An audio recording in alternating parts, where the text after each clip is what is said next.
Assalamualaikum warahmatullahi wabarakatuh.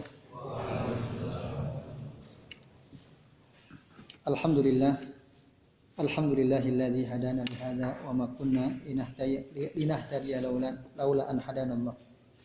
Asyhadu an la ilaha illallah wahdahu la syarikalah wa asyhadu anna Muhammadan abduhu wa rasuluh. Allahumma shalli wa sallim wa barik ala Muhammad wa ala ali Muhammad kama shallaita wa barakta ala Ibrahim wa ala ali Ibrahim innaka Hamidum Majid. Rabbi shrah li sadri wa yassir li amri wahlul 'uqdatam min lisani yafqahu qawli. Amma ba'du. Bapak-bapak dan ikhwas sekalian, a'azani Allah wa iyyakum ajmain. Alhamdulillah pada malam hari ini atas izin Allah ya kita bisa bertemu kembali di majelis kajian kitab Fathul Islam. Insyaallah pada malam hari ini kita memasuki pembahasan bab yang keberapa berarti? Bab keempat ya. Ya, bab keempat yaitu bab tentang firman Allah Ta'ala dari surah Ali Imran ayat 85. Allah Ta'ala berfirman, "Wa may yabtaghi ghairal islami dinan falay yuqbala minhu." Lanjutannya benar lanjutannya? Wa huwa fil akhirati minal khasyirin. Barang siapa yang mencari agama selain Islam, maka tidak akan sekali-kali diterima darinya dan dia kelak di akhirat termasuk golongan orang-orang yang rugi. Nah, ini ayat ini dijadikan sebagai judul pembahasan. Di mana sebelumnya pada bab tentang wujubul Islam, ayat ini juga dikutip ya oleh muallif ya, penulis kitab Fathul Islam ini. Nah, bapak-bapak dan ikhwas sekalian, a'azani Allah wa iyyakum ajmain. Penyebutan atau dikutipnya ayat ini dalam bab baru kita ini, bab 4 ini, dalam rangka untuk menegaskan bahwasannya sebagaimana masuk ke dalam Islam adalah perkara yang wajib. Jadi setiap orang sesungguhnya wajib masuk Islam. Setiap orang, siapapun dia, wajib. Setelah Allah mengutus Nabi Muhammad menjadi Rasul, membawa risalah ya, Al-Quran, maka setelah itu setiap orang wajib masuk Islam tak terkecuali. Makanya Allah sampaikan dalam ayat ini 85 surah Ali Imran ya. Barang siapa yang mencari agama selain Islam tidak akan pernah diterima darinya. Di akhirat kelak dia termasuk orang yang rugi. Nah, ini menegaskan tentang wajibnya masuk Islam, sekaligus untuk menegaskan bahwa keluar dari Islam tidak akan diterima. Seseorang sudah menjadi muslim, masuk ke dalam Islam, lalu dia keluar karena murtad misalnya, dia tidak akan diterima. Apalagi yang memang belum masuk Islam ya, apapun agamanya. Orang yang pernah menjadi Islam, menjadi muslim lalu keluar murtad, dia tidak akan diterima. Termasuk di sini katakan au bi ihdasil bidah, termasuk orang yang membuat perkara baru dalam agama, tidak akan diterima. Sesuatu yang baru dalam urusan agama yang dibuat-buat oleh seseorang atau dilakukan oleh seseorang tidak akan diterima. Nah, ini bapak-bapak dan ikhwas sekalian, azani Allah wa iyyakum ajmain. Nah, berdasarkan ayat ini, ayat 85 dari surah Ali Imran ini, dalam kitab I'lamul Anam dikatakan, maka manusia itu berdasarkan standar ayat ini itu ada dua kelompok besar. Ada dua kelompok besar. Kelompok yang pertama adalah kelompok yang memang dari asal mereka bukan orang Islam, fi'atun ghairul muslimin min atba'il milal al-mukhtalifah, dari para pengikut agama-agama yang bermacam-macam itu. Ada agama Yahudi, Nasrani, Hindu, Buddha, Konghucu, Shinto dan lain sebagainya. Ini kelompok pertama, fi'atun ghairul muslimin.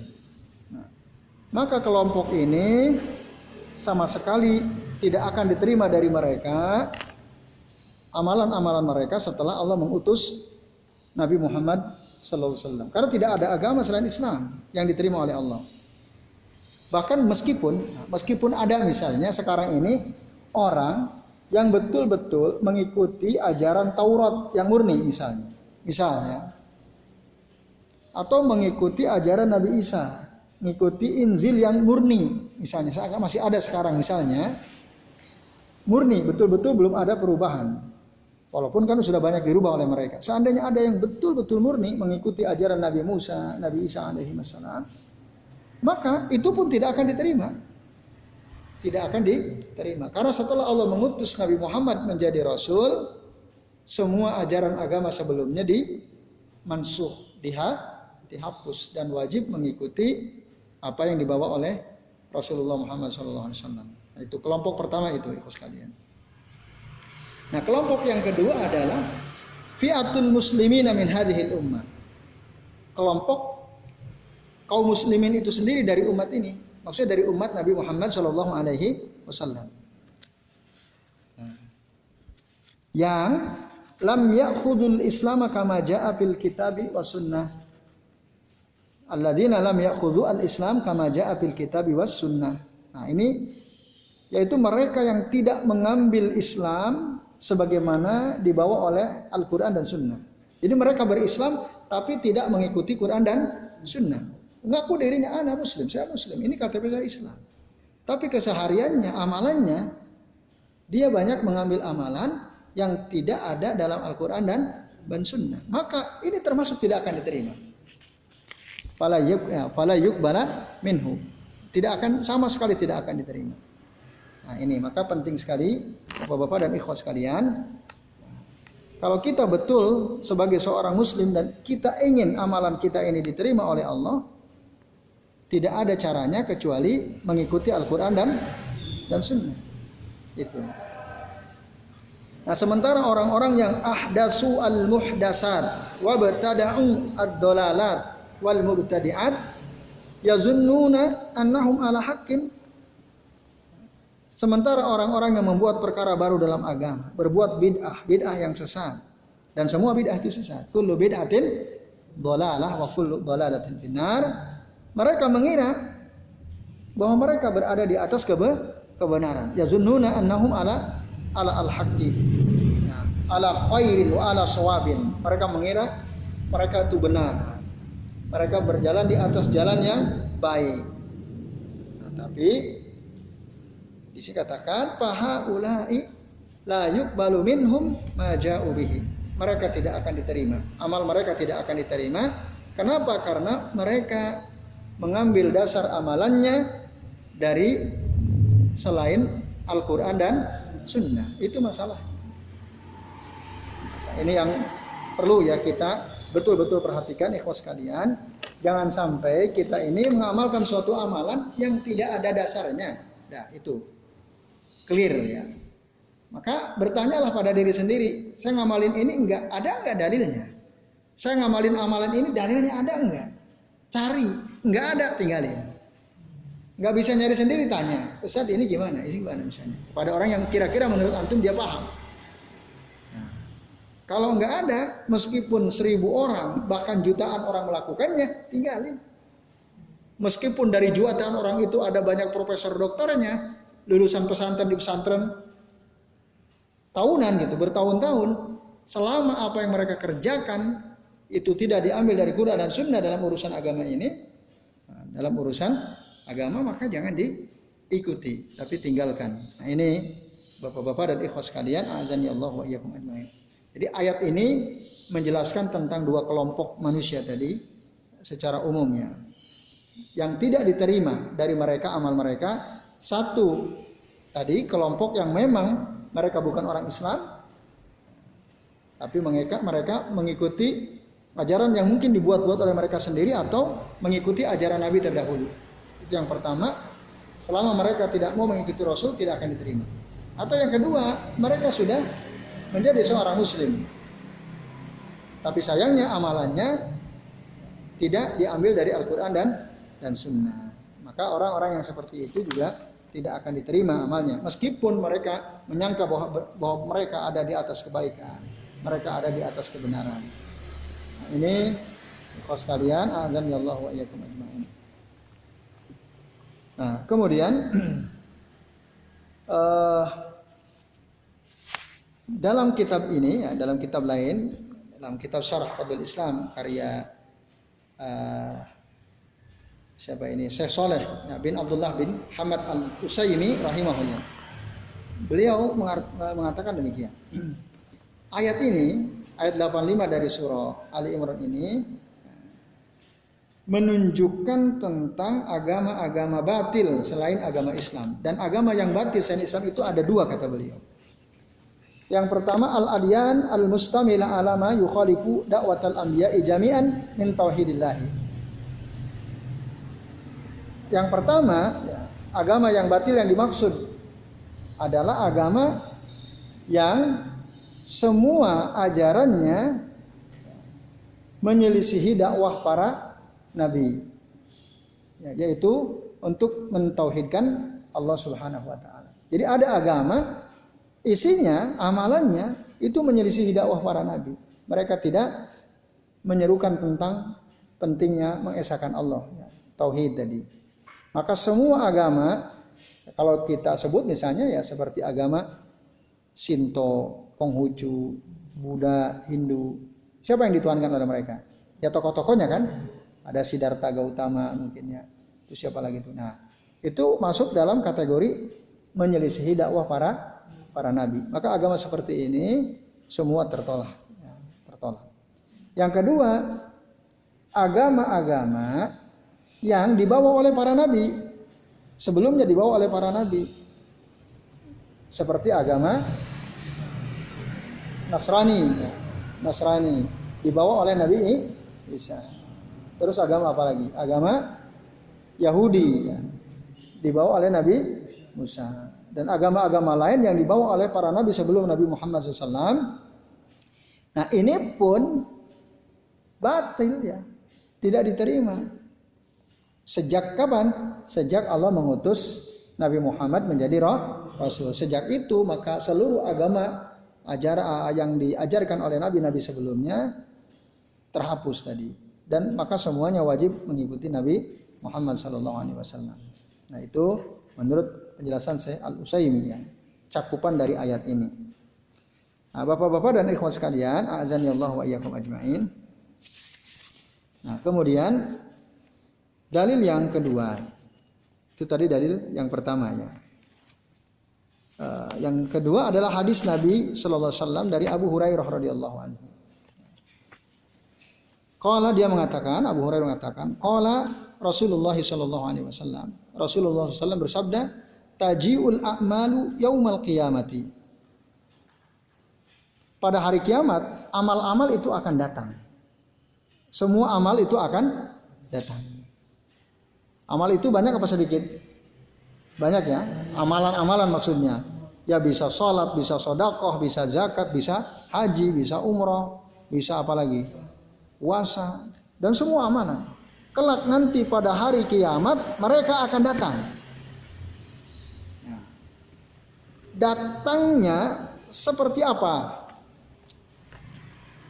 Dalam kitab I'lamul Anam ya dikatakan sebagian ulama menjelaskan bahwa yang dimaksud amal itu datang bukan amal hakiki, bukan zat amal perbuatannya itu bukan, tetapi pahala amalannya itu. Jadi yang datang itu adalah sawabul a'mal yaumal qiyamah wal ajrul ladzi wada'ahu Allahu azza wa jalla lil a'mal. Jadi yang datang itu nanti pahala. Pahala setiap amalan kita, Bapak-bapak dan Ibu sekalian, itu akan datang nanti kelak pada hari kiamat pahalanya. Ini pemahaman yang pertama. Pemahaman yang kedua, makna datang di sini, ya, taji'ul a'mal maksudnya ya amal itu sendiri. Yang dimaksud amal di sini hakikat amal itu sendiri. Jadi nanti semua amal itu akan berwujud makhluk, gitu maksudnya. Al-Quran akan berwujud makhluk, puasa akan kelak nanti di akhirat, gitu. Bacaan Quran kita, amalan kita, puasa kita, sholat kita, semua nanti akan berwujud makhluk. Ini menurut pendapat yang kedua. Jadi amal itu sendiri. Kira-kira Allah mampu enggak menjadikan amalan menjadi makhluk? Mampu atau tidak? Mampu. Tidak ada yang tidak mungkin bagi Allah. Telinga sekarang bisa ngomong enggak? Enggak bisa ngomong kan? Kulit kita bisa ngomong enggak? Enggak bisa ngomong. Tapi di akhirat hari kiamat nanti bisa ngomong enggak telinga? Telinga bisa ngomong. Mata kita bisa ngomong. Bahkan kulit kita bisa menjadi saksi di hadapan Allah Subhanahu wa taala. Itu sangat mungkin. Inna dzalika 'alallahi yasir. Sesungguhnya perkara tersebut bagi Allah sangat mudah. Bapak-bapak dan ikhwan sekalian. Nah, makna yang kedua inilah ya, yang lebih kuat. Jadi makna inilah yang lebih kuat menurut para ulama dari Ahlus Sunnah wal Jamaah. Kenapa? Ya, karena annal asla fi al-umur al-ghaibiyah. Karena pada dasarnya perkara-perkara gaib itu, ini kan perkara gaib nanti ya, belum terjadi. Rasul sudah menceritakan. Itu ya, antuqirra ala zahiriha. Kita harus menetapkan sebagaimana zahirnya, zahir nasnya. Kalau nas atau dalilnya mengatakan datang, ya berarti puasa datang, sholat kita datang dan seterusnya. Dalam bentuk ya betul-betul dia bisa datang. Nah itu maksudnya. Lalu fataji'us shalah, sholat akan datang pada hari kiamat kelak. Sholat kita sering sholat, nanti dia akan datang berwujud makhluk gitu ya. Datang lalu akan berkata di hadapan Allah, ya Rabb ana as-shalah. Duhai Tuhanku, saya ini sholat. Nah, maksud sholat si fulan ini. Fayaqul, lalu Allah akan berkata kepada si sholat itu tadi, innaka ala khairin. Sesungguhnya engkau berada di atas kebaikan. Nah, Bapak-bapak dan ikhwan sekalian, kata-kata sholat ya, Allah mengatakan innaka ala khairin.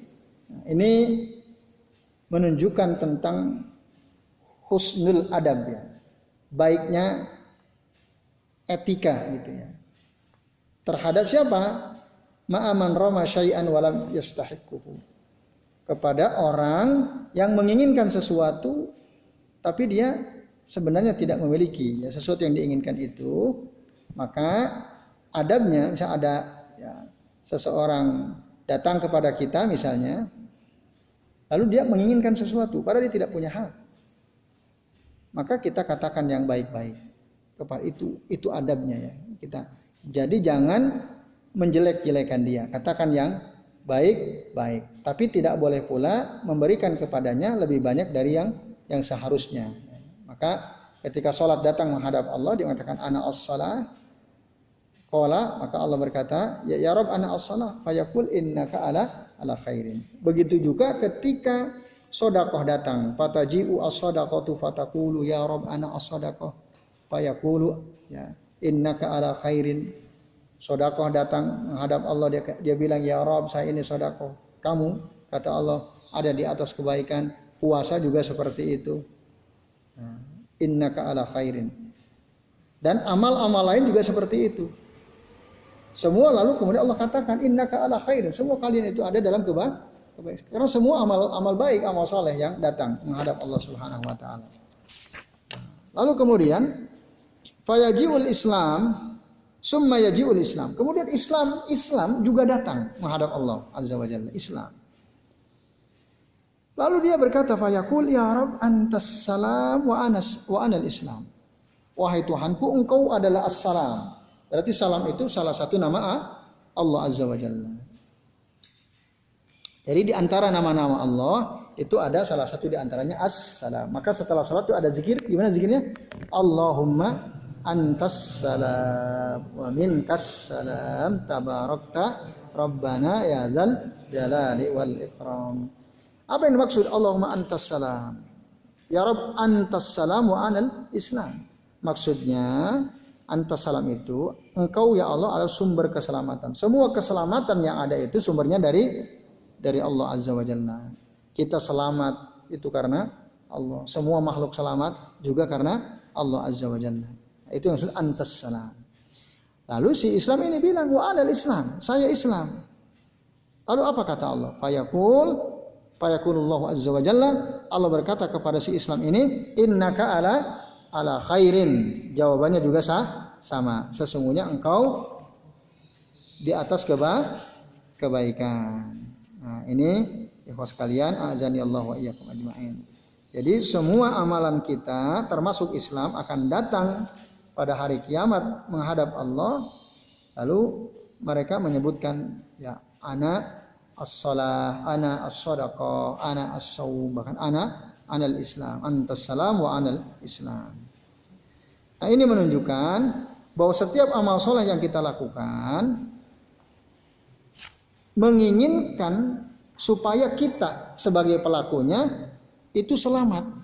Nah, jadi yang akan membela kita kelak di hadapan Allah adalah amal-amal soleh kita. Semakin seseorang banyak beramal soleh, maka akan semakin banyak pembelanya di hadapan Allah. Ini saya puasanya, saya sholatnya, saya sedekah khususnya. Nah, oleh karenanya jangan disia-siakan waktu yang sudah Allah berikan kepada kita. Isilah selalu setiap waktu kita dengan amal soleh. Jangan sampai kita tertipu dengan waktu luang, tertipu dengan waktu sehat. Ketika sehat kita lupa beramal. Ketika luang kita tidur terus gitu, lupa beramal. Ini sayang banget. Maka nikmatani, ada dua nikmat, magbunun fihi ma kasirun minan nas ya. Banyak orang tertipu oleh dua perkara ini. Dua nikmat ini. Apa itu?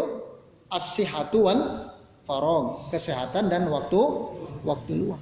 Waktu sehat ibadahnya malas-malasan. Salatnya jarang berjamaah. Habis salat langsung keluar masjid, enggak zikir dulu, enggak sholat ba'diyah dulu, baru punya kesempatan. Nah ini sekalian, maka supaya kita tidak tertipu oleh dua nikmat ini, manfaatkanlah setiap waktu kita ya, untuk beribadah. Beribadah itu apa? Ya macam-macam. Diamnya kita gunakan untuk zikir, untuk banyak istighfar, astagfirullah. Tapi sayang kebanyakan kita ketika punya waktu luang dihabiskan untuk lihat Twitter, WhatsApp, Facebook, kan begitu ya, ngikutin berita. Yang lebih parah lagi dihabisin main game 24 jam ya. Wah itu parah betul itu ya. Itu ada orang dia betah sekali. Masih mending ada yang saya lihat ya, ada orang dia main game terus, waktunya sholat berhenti dia sholat, habis sholat balik lagi main game lagi, nanti azan asar berhenti sholat. Saya lihat orang seperti itu. Setelah selesai asar, main game lagi. Jadi dia berhentinya waktu sholat sama makan toh. Masih mending. Tapi parah juga ya. Yang lebih parah lagi, main game tanpa henti, sholat lewat gitu ya. Bahkan makan pun enggak.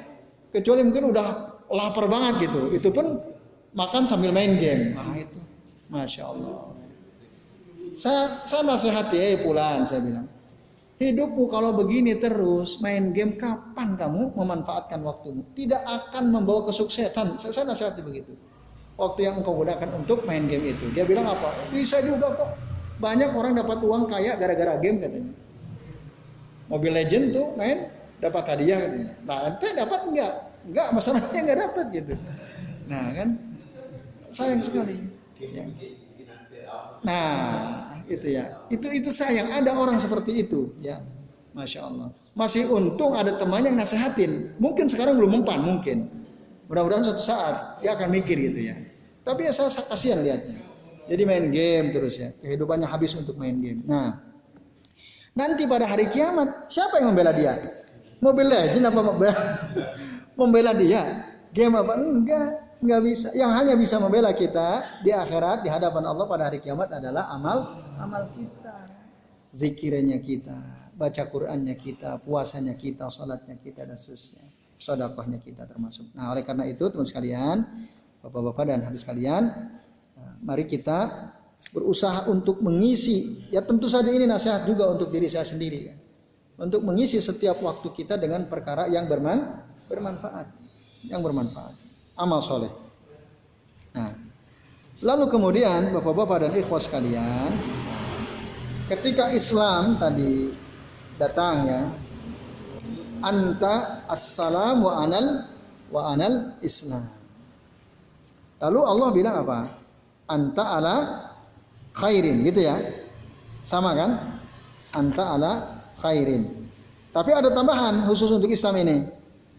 Ya, innaka ala khairin bikal yauma akhudhu wa bika u'ti. Nah, Allah mengatakan karena engkaulah wahai Islam, Kak di sini kembali kepada Islam. Pada hari ini aku diartikan apa di situ? Diartikan apa di situ? Mengambil, wabika u'ti diartikan apa? Dan dengan sebab engkau aku, antum paham atau tidak maksudnya ini?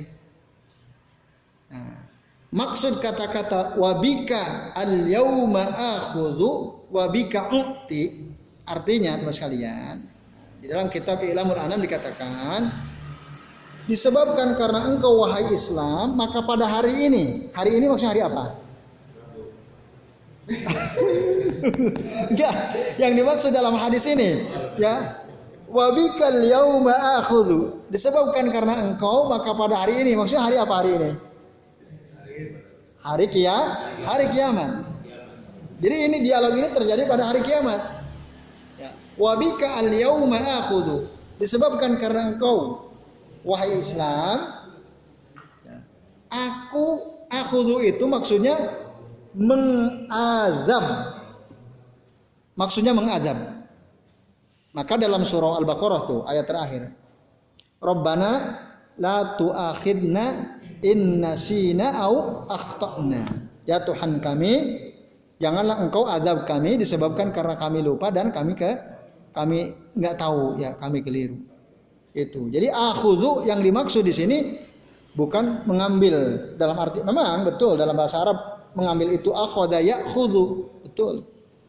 Tapi kata akhudhu juga artinya adalah mengazab. Jadi karena engkaulah wahai Islam pada hari ini, pada hari kiamat ini aku mengazab. Wabika u'ti, dan pada hari ini juga karena sebab engkau wahai Islam aku memberi. Memberi maksudnya apa? Memberi yang dimaksud di sini maksudnya memberi pahala. Jadi bapak-bapak dan ikhwah sekalian, dengan Islam itulah kelak nanti pada hari kiamat Allah akan mengazab seorang hamba atau Allah akan memberi pahala kepada seorang hamba. Hanya ada dua kemungkinan setiap kita ini pada hari kiamat kelak dengan keislaman kita. Ada yang diazab, ada yang diberi pahala. Siapa yang diazab karena Islam?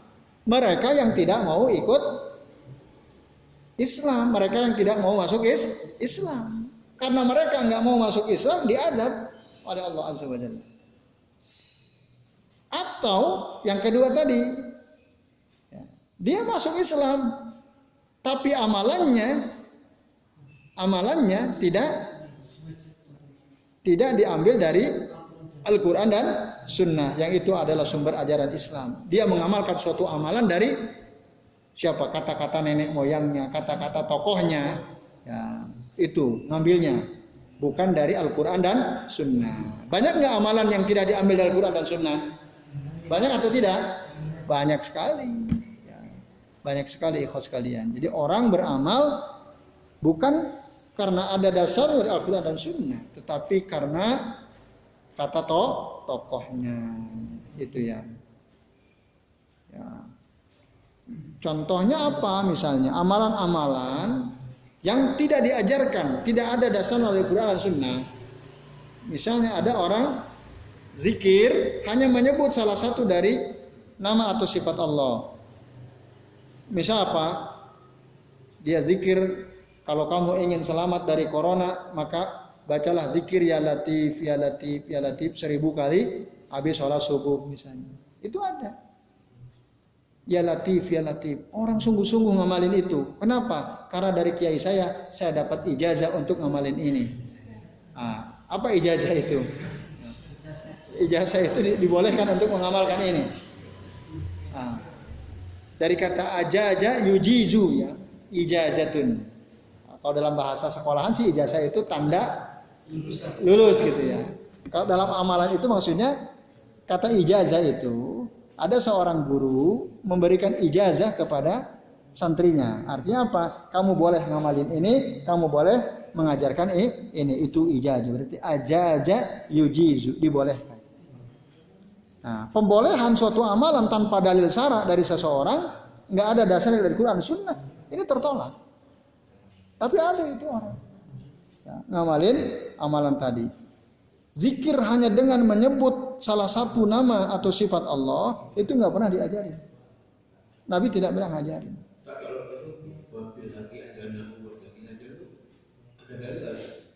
Wabil haqqi anzalnahu wabil haqqi nazal. Itu hadis apa bukan itu pertanyaannya? Allah alam, saya belum tahu ya apakah hadis, tapi itu tentu saja benar kata-kata itu. Wabil haqqi anzalnahu, dengan kebenaran Allah ya, menurunkan Quran, itu maksudnya. Dengan kebenaran Allah menurunkan Al-Quran, wabil haqqi nazal, dan dengan membawa kebenaran Al-Quran tuh turun. Nah, itu benar, kata-kata itu benar. Apakah itu hadis atau tidak? Saya belum tahu ya. Tapi kalimat itu benar. Kalau yang dimaksud adalah Al-Quran. Ya tentu Al-Quran kan membawa kebenaran kan. Ya, Al-Quran, semua isi dalam Al-Quran itu benar ya. Allah alam, apakah itu hadis atau bukan? Coba saya cek ya. Apakah itu hadis atau bukan? Tapi memang saya pernah dengar kalimat tersebutnya. Wabil haqqi anzalnahu, gitu ya Pak Widodo ya. Nah, kita lihat apakah ada wabil haqqi anzalnahu.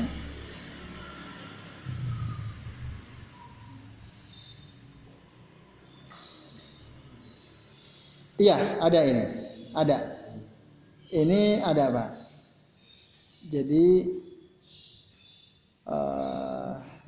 ini doa ya, doa ya Allah, innaka sami'un alim. Ya, wahai Allah, sesungguhnya Engkau adalah Zat yang Maha mendengar lagi Maha mengetahui. Muhitum bihi ilmuka. Ilmumu itu mencakup segala sesuatu. Nah, kemudian wabil haqqi anzalnahu wabil haqqi nazal. Dengan kebenaran kami turunkan Al-Quran, dan dengan kebenaran pula Al-Quran turun. Nah, kata itu ada juga dalam Al-Quran, yaitu surah Al-Isra ayat 105. Ada dalam Al-Quran surah Al-Isra ayat, bisa bapak-bapak buka ya, bisa teman buka. Itu ayat Quran. Kalimat dalam ayat Al-Quran surah Al-Isra ayat 105. Wabil haqqi anzalnahu wabil haqqi nazal. Itu Al-Quran, ayat Quran. Gitu. Nah, baik sekalian, kita kembali ke sini. Jadi disebabkan karena Islam ada orang yang diazab oleh Allah. Ada. Siapa? Satu yang tidak mau menerima Islam.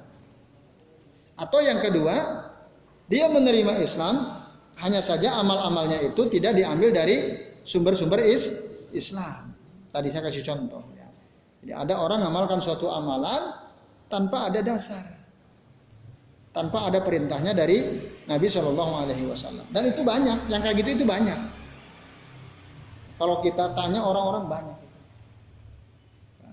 Yang saya pernah cerita juga ya. Jadi ada zikir ditulis di poster, ditaruh di pinggir-pinggir jalan. Nah, barang siapa yang membaca zikir ini, maka tikus-tikus tidak akan berani masuk sawah kita. Itu anggota dewan loh, fotonya. Anggota dewan. Nah, kan? Nah, itu ya. Itu contoh-contoh seperti itu ya. Maka hati-hati ketika kita menerima informasi suatu amalan ya, yang tidak disertai dalil. Lebih baik kita tawakuf, berhenti di situ. Kita terima, tapi kita tidak amalkan sampai kita tahu, oh ada dalilnya, ada dasar, baru kita amalkan. Ya, ini bapak-bapak dan ikhlas sekalian.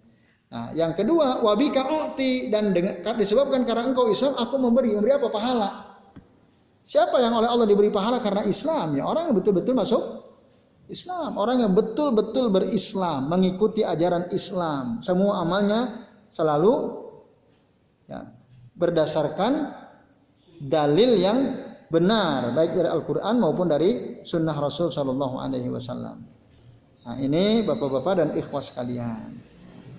Jadi itulah yang akan mendapatkan keselamatan, yaitu mereka yang betul-betul berislam, semua amalnya senantiasa diambil dari sumber-sumber yang kokoh dari Islam, yaitu Al-Quran dan Sunnah. Jadi, saya kira ini ya, penjelasan dari dalil yang kedua, yaitu hadis Nabi SAW dari Abu Hurairah, dan hadis ini diriwayatkan oleh Imam Ahmad. Tetapi nah, di sini ada catatan, para ahli hadis mengatakan hadis di atas ini termasuk hadis yang sanadnya lemah, ya, isnaduhu dhaif. Ada penjelasan hadis tadi ya tentang salat datang, ya Rob anas shalah, puasa datang, sedekah datang, ya Rob anas sedekah. Nah, secara sanad hadis ini ada kelemahan. Nah, tetapi secara makna benar bahwa memang kelak amal-amal saleh kita itu akan datang. Itu. Jadi ini hadis termasuk ya, dhaifun sanadan wa sahihun matanan. Secara hakikat maknanya benar. Nah, itu didukung misalnya oleh hadis Nabi SAW di mana Nabi pernah mengatakan iqra'u al-Qur'an fa innahu, bacalah oleh kalian Al-Qur'an karena sesungguhnya Al-Qur'an itu jaa yaumal qiyamati syafi'an li ashabihi. Al-Qur'an akan datang kelak pada hari kiamat menjadi penolong, syafi'an li ashabihi. Bagi siapa? Bagi para pembacanya. Gitu. Nah, baca Quran pun amal soleh. Dari situ lalu kemudian seluruh amal soleh akan datang juga sebagaimana Al-Quran datang. Akan menjadi syafaat. Maksudnya apa? Membantu, menolong para pelakunya, ya, para pengamalnya. Nah, ini. Jadi sekali lagi hadis yang kedua ini secara sanad memang dia dianggap bermasalah, tapi secara isi itu benar, ya, sesuai dengan dalil-dalil yang lain yang sahih. Ini saya kira penting untuk disampaikan. Ikhwas sekalian, azanillahu wa iyyakum ajmain. Lalu kemudian ya setelah itu Rasul mengatakan qala Allah taala fi kitabihi, Allah taala berkata atau berfirman di dalam kitabnya Al-Qur'an, wa may yabtaghi ghairal islami dinan fala yuqbala minhu wa huwa fil akhirati minal khasirin. Barang siapa yang mencari selain Islam, yang mencari agama selain Islam, maka sama sekali tidak akan diterima darinya, dan kelak di akhirat dia termasuk golongan orang-orang yang rugi. Hadis rawahu Ahmad, hadis riwayat Imam Ahmad. Oke, saya kira itu tadi penjelasannya. Yang terakhir ya dalil yang ketiga, ikhwas sekalian, dalam bab ini hanya ada 3 hadis saja, ada 3 dalil saja. Satu dari Al-Quran, yang kedua dari hadis riwayat Imam Ahmad. Dan hadis yang ketiga juga disebutkan riwayat Imam Ahmad, tapi sesungguhnya hadis ini yang ketiga ini ada dalam kitab Sahih Muslim. Maka dikatakan wa fis sahihi, dan dalam kitab sahih yaitu Sahih Muslim maksudnya an Aisyah radhiyallahu anha, dari Aisyah radhiyallahu anha. Apa kata beliau? Anna Rasulullah sallallahu alaihi wasallam, sesungguhnya Rasul sallallahu alaihi wasallam qala, beliau bersabda, man amila amalan laisa alaihi amruna fahuwa raddun. Artinya apa? Barang siapa yang mengamalkan suatu amalan laisa alaihi amruna, tidak ada dalam agama ini, agama Islam maksudnya. Kata amruna di sini maksudnya dinul Islam menurut penulis kitab I'lamul Anam. Atau ada yang mengatakan barang siapa yang mengamalkan suatu amalan tidak ada perintahnya dari kami, fahuwa raddun, maka dia tertolak. Maka ibadah itu harus berdasarkan perintah. Kaidahnya al-aslu fil ibadati haram. Pada dasarnya, pada asalnya semua ibadah itu haram. Nggak boleh kecuali illa madalla ad-dalilu ala amrihi, kecuali ada dalil yang menyuruhnya, itulah ibadah. Kalau nggak ada perintahnya nggak boleh. Jadi kalau ada orang saya melakukan ini apa dilarang? Ya, apa ada larangan saya melakukan ini dalam masalah agama dalam masalah ibadah. Pertanyaannya bukan apakah ada larangan, bukan. Tetapi ada perintahnya atau tidak. Itu dalam amalannya. Jadi ada enggak perintahnya? Misalnya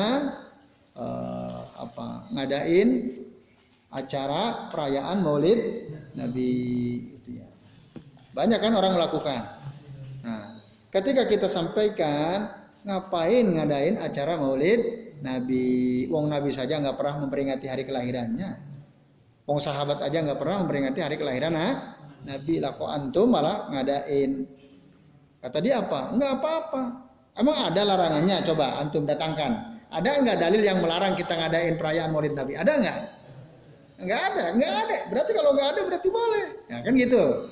Ya. Kalau enggak ada dalil yang melarang berarti boleh. Dalam ibadah, ya, dalam perkara agama ini bukan ada dalil yang melarangnya atau tidak. Bukan itu yang ditanya. Tapi ada enggak dalil yang menyuruhnya? Itu kaidahnya. Maka kaidah dalam masalah agama, masalah ibadah ini adalah al-aslu fil ibadati apa tadi?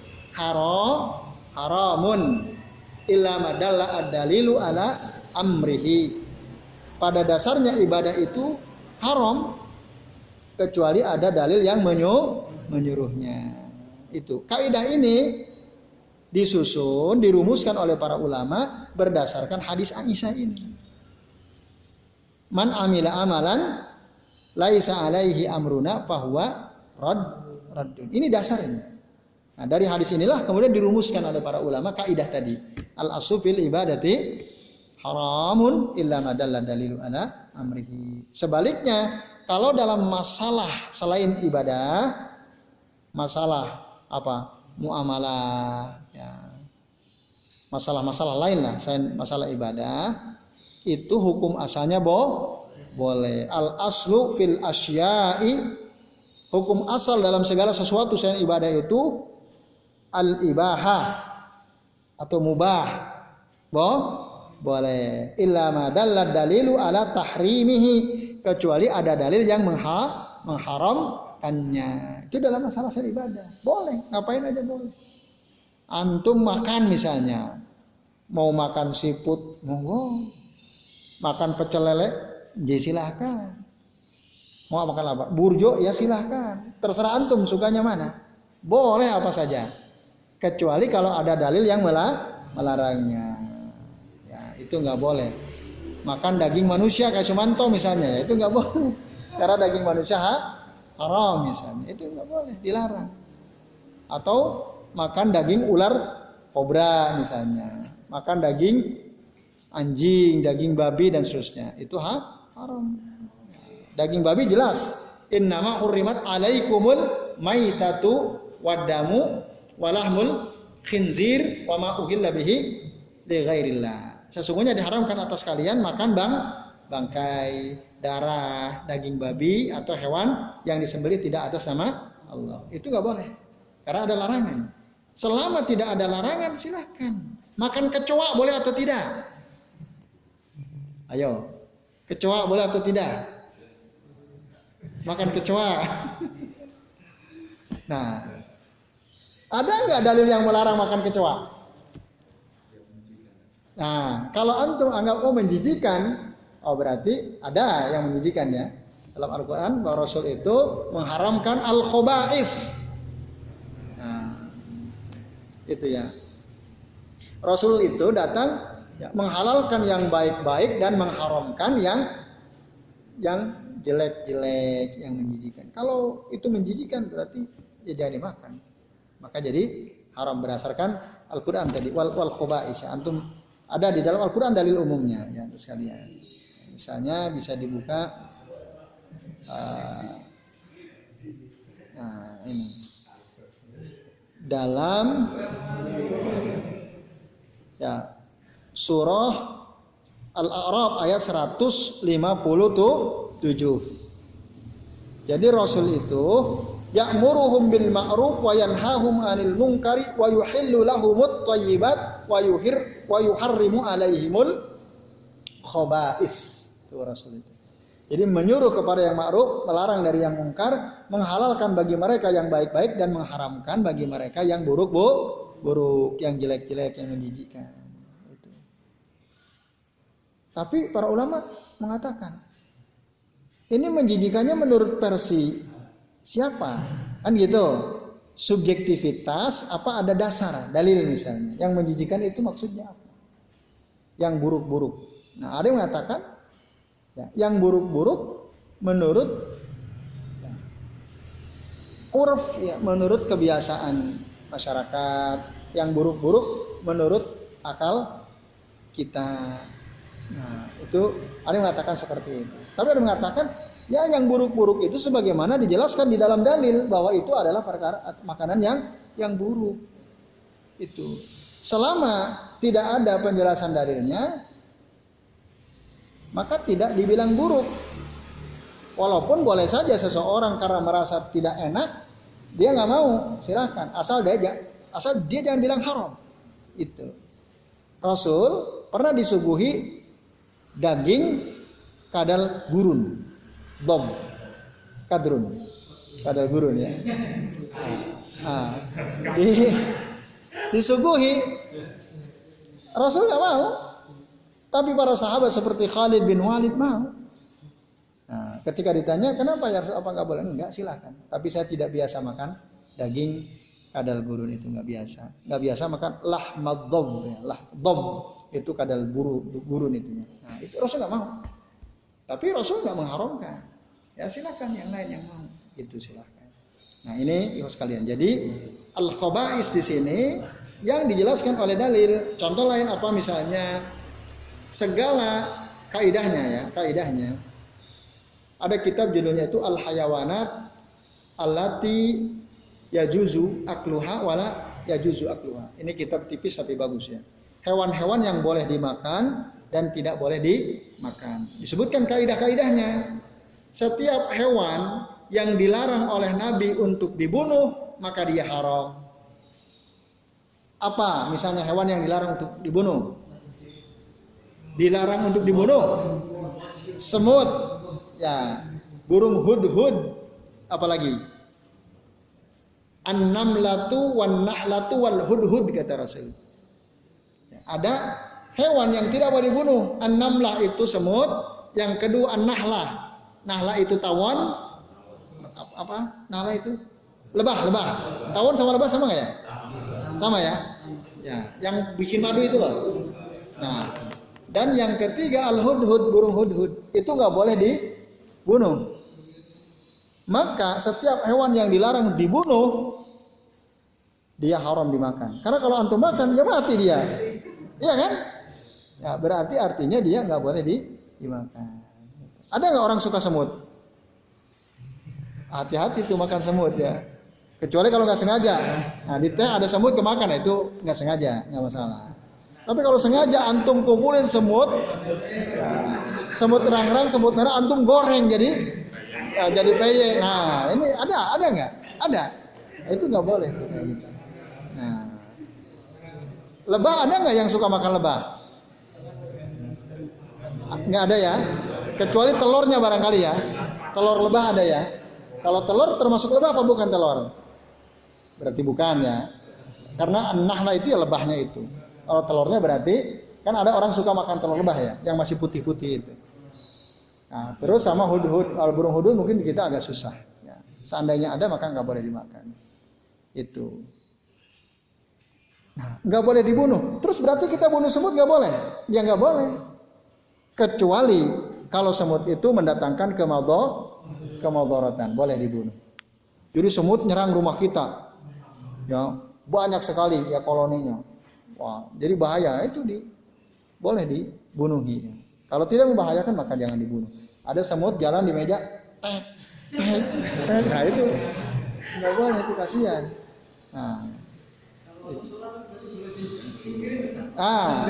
Lebih baik singkirin. Bahkan dia akan terima kasih. Setiap makhluk yang bernyawa kalau kita bantu dia akan berterima kasih. Atau ada semut kecemplung air gitu ya di bak rumah kita, antum tolong, atau kecemplung teh, tolong dia pindahin. Itu dia terima kasih itu. Nah, itu ya. Jangan malah udah masuk ya begini. Kasihan. Nah, kasihan. Itu dia ya. Jadi itu satu. Terus yang kedua, setiap hewan yang diperintah untuk dibunuh maka dia juga haram, nggak boleh. Contoh apa? Kalajengking, cicak, toke, ular, tikus. Nah, dalam hadis terus mengatakan apa? Khamsun minal fuwaisiki yuktanna bil hilli wal haram. Ada 5 hewan berbahaya yang dia dibunuh, baik di tanah haram maupun di luar tanah haram. Tanah haram maksudnya di Makkah Madinah ya. Boleh dibunuh. Atau di luar itu. Siapa saja yang 5 ini? Apa saja? Yang pertama al-aqrab, kalajengking, al-fa'rah, tikus. Ya, kemudian al-af'a, ular. Kemudian al-ghurab, burung gagak. Al-kalbul akur, anjing liar. Itu dibunuh. Boleh dibunuh. Itu ya. Maka setiap hewan yang disuruh ada perintahnya untuk dibunuh, hukum memakannya haram. Ini jangan malah wah ini tantangan nih, makan sate burung gagak, makan sate kalajengking, kan ada tuh, ya. Nah, biar apa? Biar staminanya hebat gitu kan. Nah, ini bahaya nih ya, terus kalian itu. Nah, maka tadi kembali bahwa kaidahnya dalam urusan selain urusan ibadah semua boleh kecuali ada dalil yang melarangnya. Termasuk yang melihara kodok boleh atau tidak? Kodok boleh. Meliharanya boleh enggak? Nah, kalau meliharanya silakan aja kalau mau. Cuma kalau kodok itu untuk dikonsumsi, ini nggak boleh untuk dimakan. Nah, orang Cina kan itulah, agamanya nggak jelas ya, Konghucu ya. Nah, karena apa? Ada hadisnya. Waktu itu ada seorang tabib datang kepada Nabi SAW. Ya Rasulullah, duhai Rasulullah, Aqtulu ad-dibda. Apakah saya boleh membunuh dibda? Dibda bahasa Arabnya dibda itu kodok. Boleh nggak saya bunuh itu? Lah, kata Rasul, nggak boleh. Liddawa ya Rasulullah, untuk obat ya Rasulullah. Nah, nggak boleh. Meskipun untuk obat tidak boleh. Maka kodok ya dan sejenisnya tidak boleh dimakan. Berdasarkan kaidah bahwa setiap hewan yang tidak boleh dibunuh itu haram, atau setiap hewan yang diperintah untuk dibunuh haram, atau setiap hewan yang memang diharamkan oleh nas maka dia haram. Itu sekalian. Nah, itu. Nah, tadi kembali bahwa dalam urusan agama, urusan ibadah, hukum asalnya adalah haram kecuali ada dalil yang menyuruhnya. Tapi dalam urusan selain ibadah, hukum asalnya adalah halal, boleh kecuali ada dalil yang melarangnya. Ya, terakhir di pakaian contoh lainnya. Antum mau pakai warna hitam, biru, merah, putih, silakan aja. Mau pakai warna apa? Selama belum ada dalil yang melarangnya. Tapi kalau pakai warna kuning boleh atau tidak? Baju warna kuning semua gitu, boleh atau tidak? Itu tidak boleh. Ada pernah sahabat dilarang oleh Nabi Sallallahu Alaihi Wasallam. Jadi kuning, semuanya warna kuning. Nah, itu kan jaketnya, celananya kan lain gitu. Ini semuanya kuning. Nah, karena ada larangannya. Jadi sofro, memakai pakaian sofro itu dilarang oleh Nabi SAW. Waktu itu ada sahabat pakai, oleh Nabi suruh dilepas. Apa hikmahnya? Allah alam. Ada yang mengatakan, ya mungkin menyerupai para biksu itu ya, yang pakai baju kuning. Allah alam. Tapi yang jelas itu ada larangannya. Ya. Larangan. Ini sekalian. Tapi selama tidak ada larangannya silahkan. Atau pakai pakaian yang auratnya kelihatan, pakai jin, lepis gitu, tapi lututnya dibolong-bolongin. Boleh atau tidak? Lututnya dibolong-bolongin. Jin, boleh nggak? Hah? Boleh atau tidak? Kenapa? Karena memperlihatkan aurat. Ya, itu dilarang.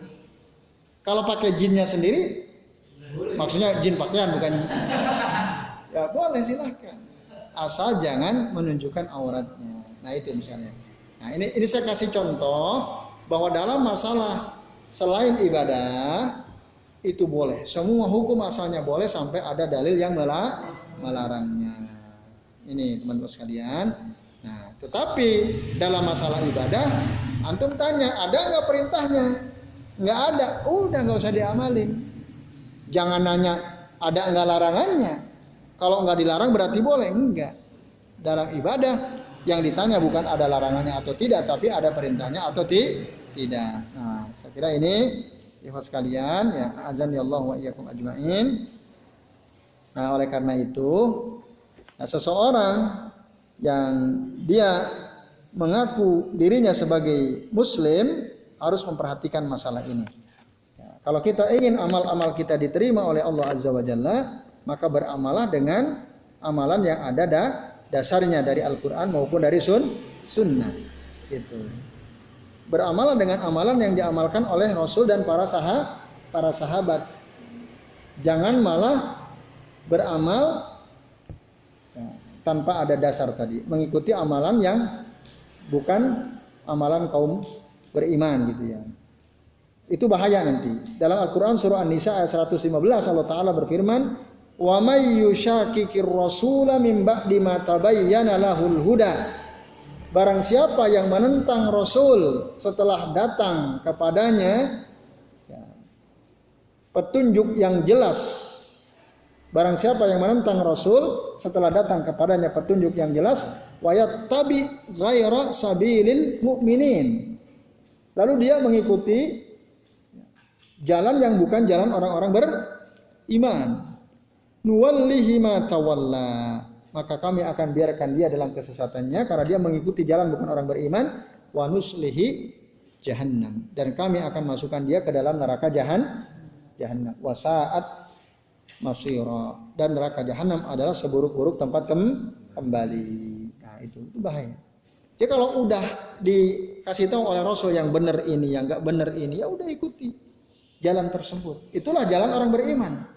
Jangan malah lebih memilih mengikuti jalan yang tidak pernah diajarkan oleh Rasulullah. Karena kalau kita menentang Rasul tadi, menyelisihi sunnah Rasul, bahkan membuat perkara-perkara yang tidak pernah diajarkan oleh Rasul, berarti kita telah mengikuti jalan bukan jalan orang beriman.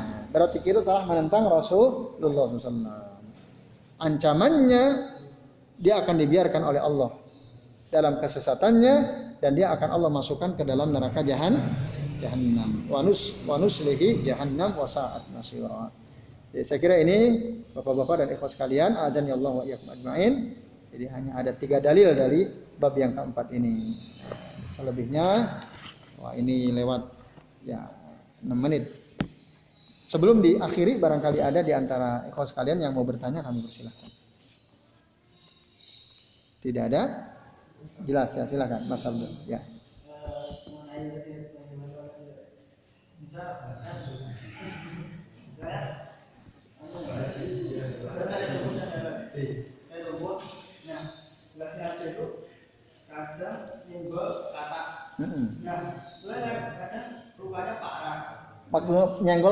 Nyenggol pakai tangan apa nyenggol pakai bare itu? Saya kira pakai tangan langsung ke bara ya. Nah.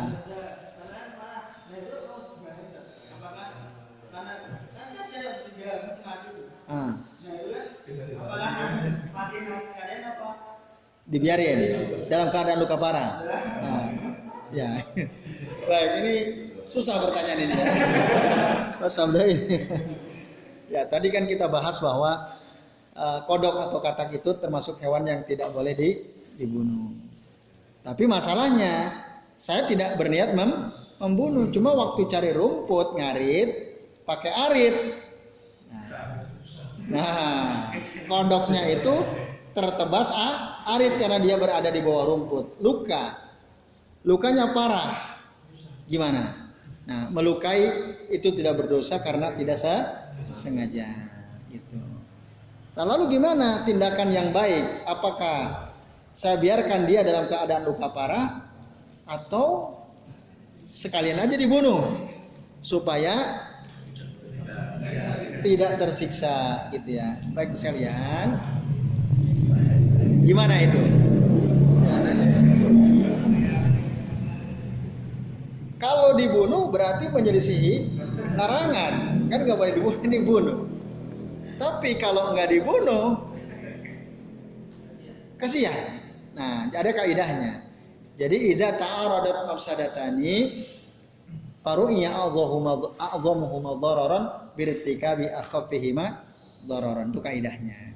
Jika ada dua kerusakan berhadap-hadapan, perhatikan mana yang madaratnya lebih besar. Perhatikan. Nah, perhatikan. Faru'iya a'dhamuhuma dhararan. Perhatikan mana yang lebih besar madaratnya. Birtikabi akhaffihima dhararan. Dengan melanggar mana yang lebih ringan madaratnya. Nah, kira-kira madaratnya lebih besar mana? Membiarkan atau membunuh? Membunuh jelas madarat. Karena menyelisihi kan yang Nabi melarang membunuh kodok. Kalau kita bunuh berarti itu kerusakan. Ya kan? Nah. Tapi kalau nggak dibunuh, ini kodok tersiksa. Soalnya nggak tahu puskesmasnya di mana. Dia punya dokter gitu kan. Nah, itu. Dia punya nggak ahli kesehatan gitu ya. Di dunia kodok ada nggak menteri kesehatan seperti Pak Terawan misalnya? Tentu kita mengatakan kayaknya sih nggak ada kayaknya kan. Kita nggak tahu. Karena dia tidak seperti kita, artinya ketika dia terluka, mungkin akan luka terus dia kesakitan. Tapi Allah alam kita nggak tahu ya. Ada nggak yang tahu? Kodok itu punya tim kesehatan nggak? Ada yang tahu nggak? Kita nggak tahu kan? Dunia mereka kita nggak tahu.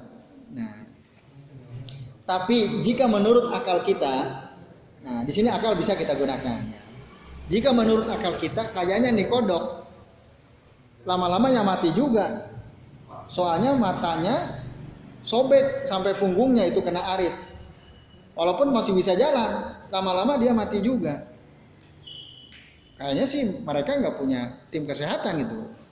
Nah, tapi daripada dia matinya kelamaan tersiksa kan gitu. Maka tadi mana lebih besar madaratnya? Kita bunuh, melanggar dalil, atau kita biarkan tapi menyiksa makhluk Allah? Makhluk Allah bukan? Makhluk. Tersiksa nggak dia? Tersiksa, tentu kesakitan. Nah, kira-kira menurut antum madaratnya lebih besar mana? Membiarkan dia dalam keadaan tersiksa luka oleh arit kita atau kita bunuh? Madaratnya lebih besar mana? Menurut antum kira-kira? Nah, kalau akal antum mengatakan membiarkan kodok dalam keadaan terluka ini madaratnya lebih besar, tinggalkan itu. Artinya apa? Jangan dibiarkan dia terluka lama-lama. Supaya nggak terluka lama-lama gimana? Ya bunuh, jangan di sate. Nah, di sate dimakan ya haram. Ya itu. Jadi nanti kembali kepada akal kita tuh dalam menghadapi situasi seperti itu. Mana yang madaratnya lebih ringan itu yang kita langgar. Yang lebih besar kita tinggalin. Itu teman sekalian. Itu masalah. Allah taala alam. Masih ada? Ya silakan. Kami kan. Dari mayat dan seseorang itu yang usahanya Numpuk ya. numpuk lah. Nah, terus waktu mau meninggal itu pesan kalau justru itu jenazahnya itu dibakar, abunya dipisah dua, tidak ke laut. Sebabnya apa? Karena dia itu takut sekali dengan Allah. Makanya dengan abu yang sudah terpisah itu sudah diharapkan Allah tidak akan membagikan dia. Ternyata setelah sudah dilaksanakan mandannya ini ternyata Allah membagikan dia. Nah, terus ditanya oleh Allah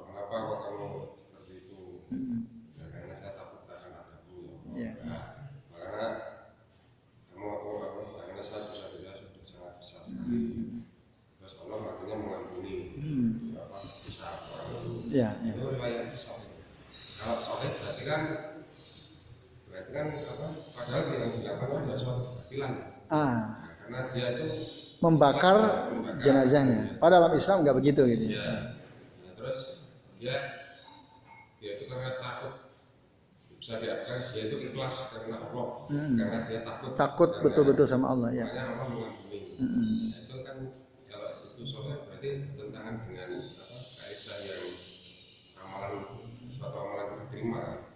Itu ya harus ikhlas dan sesuai etika. Baik, hadis itu sahih ya.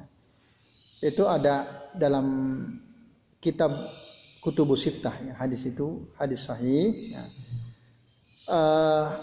Di satu sisi orang yang diceritakan oleh Nabi, ini cerita dari Nabi sallallahu alaihi wasallam. Jadi Nabi cerita.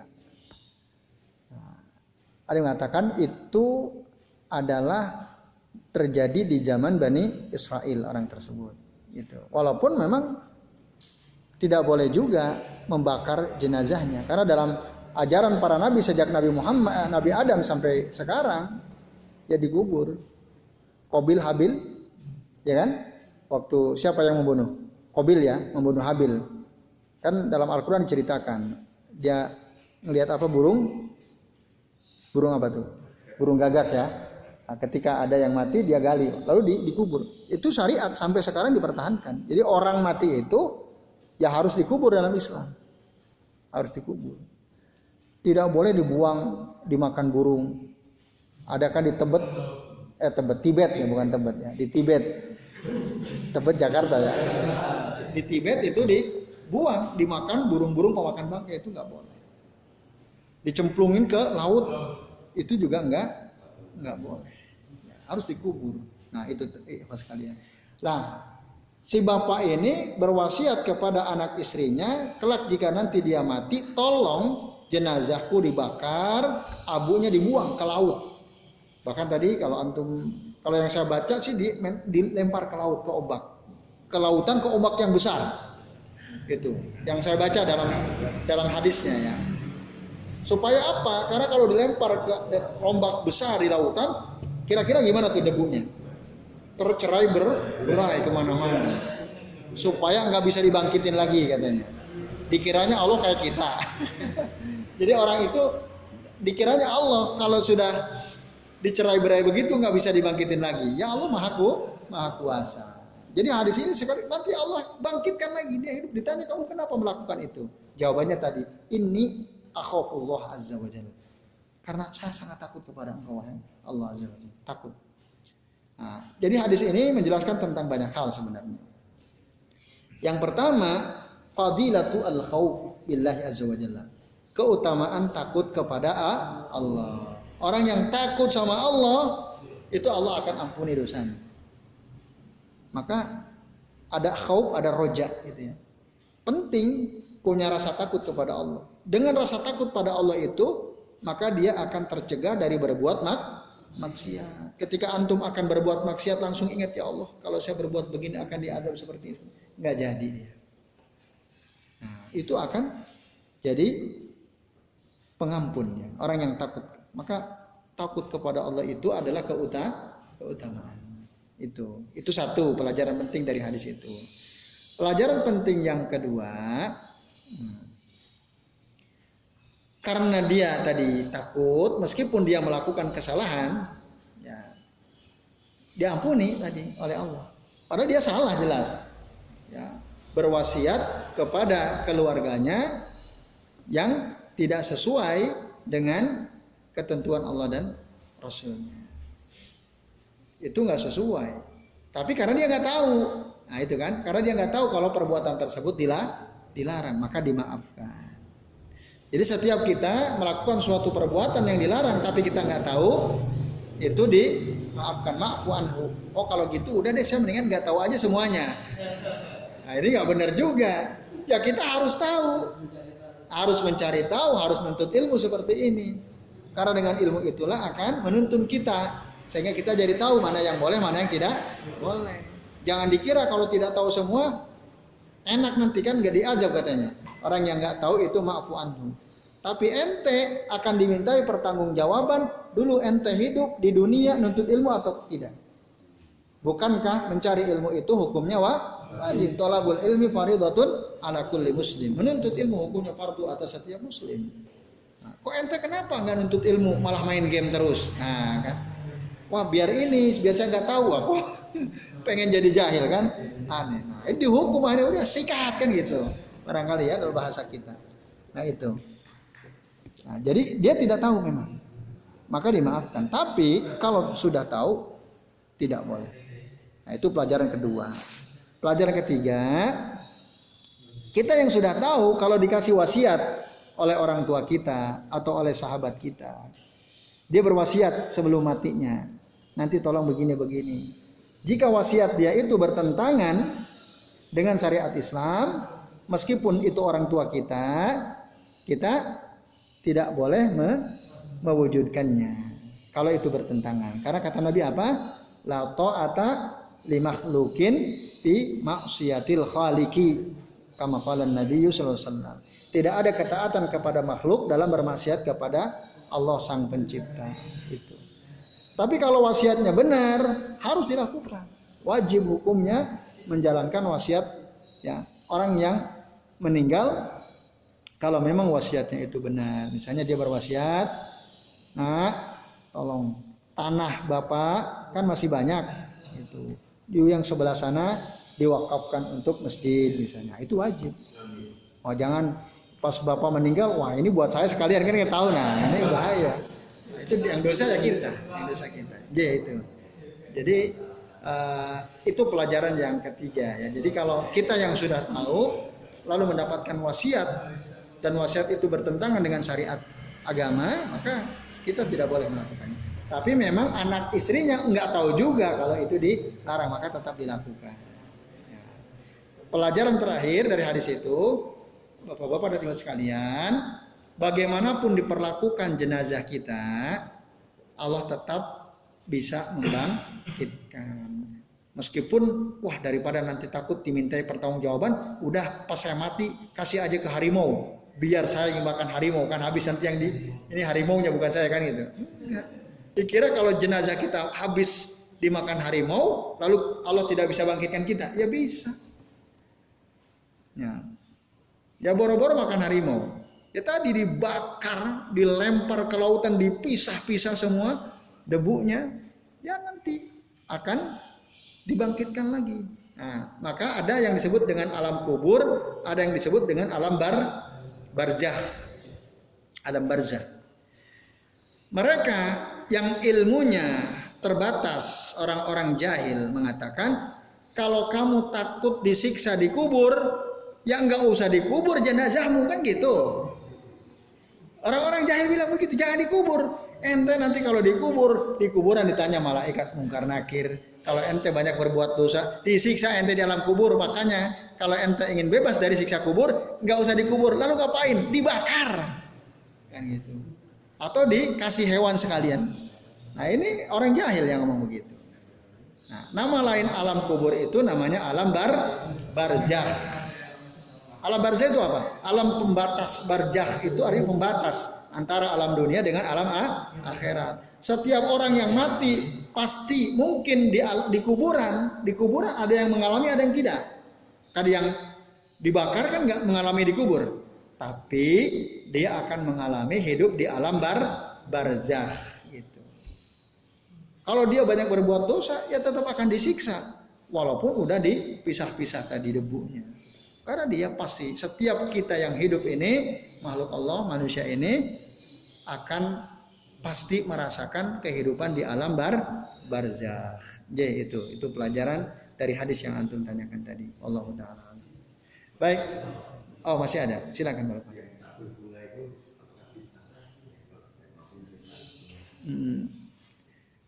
Iya.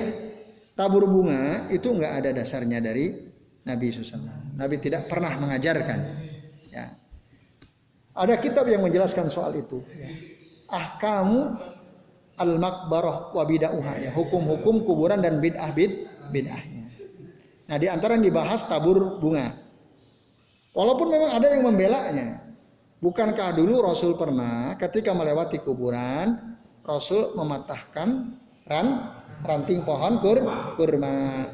Lalu Rasul bilang selama ranting ini masih basah, maka orang yang ada di kuburan ini akan diringankan azabnya. Itu dari situ. Oh, berarti Rasul itu ngasih ranting. Kalau dia pinter, Rasul itu ngasih ranting apa bunga? Ranting apa bunga yang ditaruh Rasul di atas kuburan itu? Ranting atau bunga? Ranting kan? Lah kok kenapa ente malah bunga? Kan itu. Kalau dicari dasarnya, apakah pernah Rasul meletakkan bunga di atas kuburan? Enggak pernah. Kalau ranting iya. Ranting kurma. Dulu pada zaman Rasul ada nggak bunga-bungaan? Ada nggak bunga-bungaan seperti? Ada. Nah, tapi Rasul tidak pernah menggunakan bunga untuk ditabur di atas kuburan. Ya maka nggak boleh, karena Rasul tidak pernah ngasih contoh. Setiap perbuatan yang ditinggalkan oleh Nabi, padahal Nabi mungkin melakukannya, berarti perbuatan itu tidak baik. Lalu ngapain? Ada sebagian kaum muslimin tabur bunga. Ayo coba ngapain? Kenapa? Alasannya? Ikut. Maka itu at-tashabbuh bil kufar. Kita menyerupai orang-orang kafir. Dalam kebiasaan orang kafir memang ada tabur bunga. Tapi sayangnya ini diikuti oleh kaum muslimin. Sehingga ada makam-makam kaum muslimin di depan pintu gerbangnya ada tukang bunga, jualan bunga untuk ditabur. Di pasar ini ada nggak orang jualan bunga? Untuk ditabur di kuburan? Ada kan? Nah, kasihan sekali. Nah, ini ya untuk cari nafkah saya bisanya ini. Nah, dia sendiri membatasi dirinya. Apa betul dia bisanya hanya jual bunga? Kalau dia mau kreatif kan bisa jualan pecel. Nah, saya nggak laku-laku ya Pak, ya jual yang lain. Tapi jualan bunga laku ya, itu ujian. Nah, kalau sudah ngerti maka jangan menjual ya sesuatu yang tadi berpotensi menjerumuskan seseorang pada perbuatan yang tidak ada contohnya dari Nabi SAW. Nah, itu jadi tabur bunga Pak Lukman dan bapak-bapak ikhlas kalian, menurut ya jelasan sebagian ulama yang pernah saya baca, itu sebaiknya tidak dilakukan karena itu tasyabuh bil kufar, menyerupai kebiasaan kafir. Karena Rasul sendiri tidak pernah melakukan. Nah, kalaupun toh Rasul tadi pakai ranting kurma, itu kekhususan Nabi yang kita tidak bisa tiru, nggak bisa. Nah, itu keberkahan dari Nabi SAW. Jadi saya kira ini bapak-bapak dan ikhwan sekalian, apa yang kita bisa kaji pada kesempatan malam hari ini, semoga bermanfaat ya. Semoga bermanfaat dan kami mohon maaf apabila yang kami sampaikan ada kesalahan dan kekeliruan. Semoga Allah ampuni segala dosa-dosa kita semuanya. Amin ya Allah ya Rabbal alamin. Sebelum waktu saya kembalikan ke pembawa acara, saya akhiri wassallallahu ala Muhammadin wa ala alihi wa sahbihi wa barik wasallim. Billahi taufiq wal hidayah. Wassalamualaikum warahmatullahi wabarakatuh.